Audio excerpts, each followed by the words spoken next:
Nabulabog ang bahaging ito ng Pulumulok South, Cotabato pasado alas 5 ng hapon kahapon.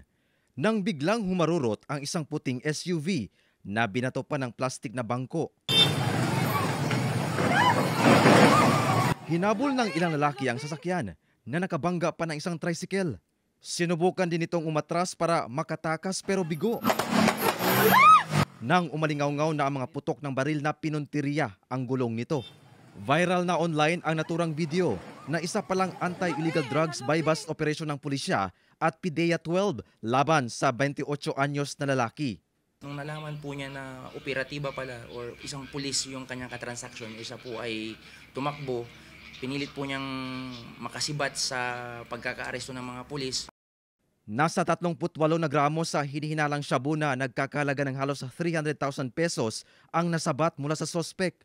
He was previously arrested po ng PIDEA and he is now on probation dahil nga po sa plea bargaining, kalalabas lamang po niya this February.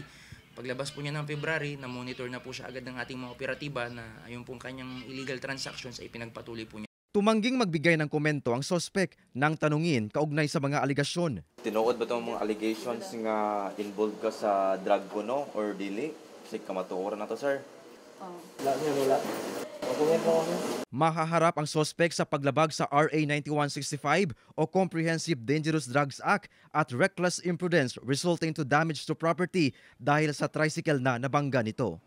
Mula sa GMA Regional TV at GMA Integrated News, Efren Mamak, nakatutok 24 oras.